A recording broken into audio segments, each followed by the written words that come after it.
Why it's important to have a strong SLP community.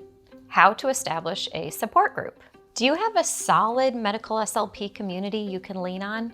What about your patients? Do they have support groups or other systems in place to help them continue on their journey? While these aren't the nitty-gritty clinical skills grad school teaches us, discovering or developing communities and support systems is a crucial step towards fulfillment and success. Let's talk about it. I'm Theresa Richard. I've been a medical speech pathologist for 15 years. I'm a board-certified specialist in swallowing and swallowing disorders.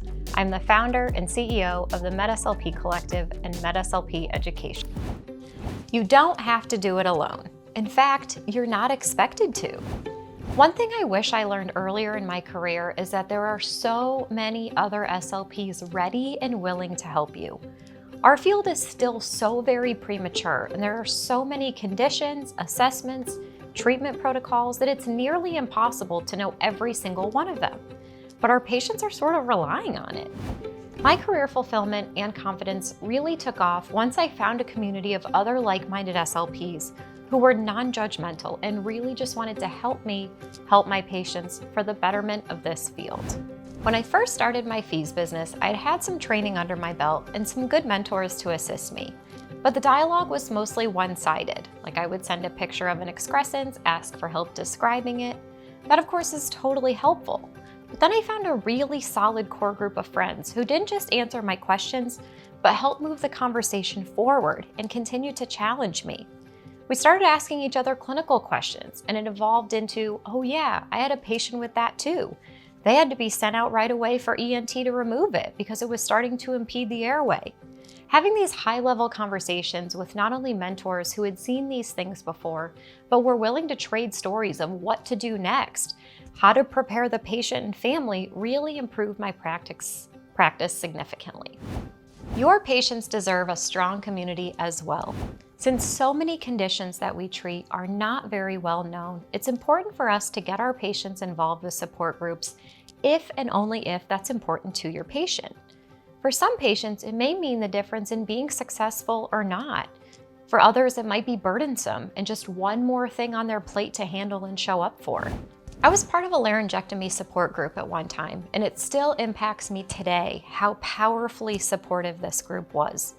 Every time a new member would join, the tears were usually flowing, tears of joy actually, that they found a community of people who had gone through what they had gone through, surgically, physically, socially, and emotionally.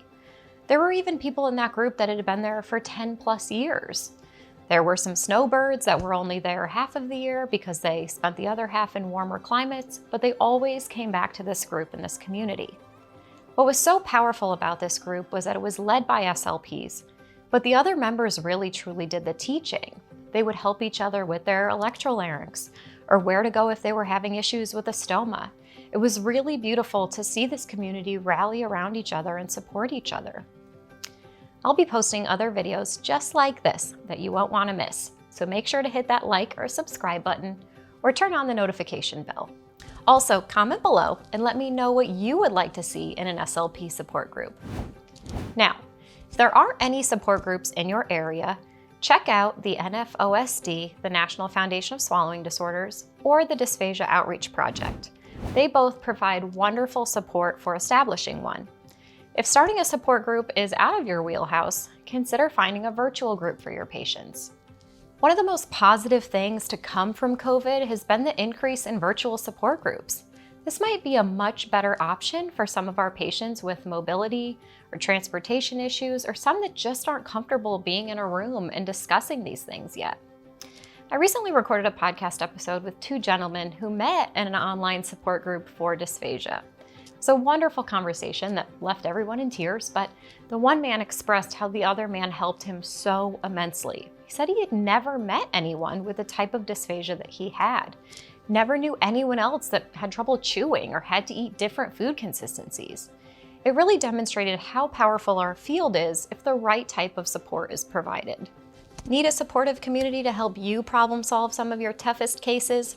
Head over to the MedSLPcollective.com/enroll, where we have a robust and vibrant community of SLPs and mentors to support you and your patients.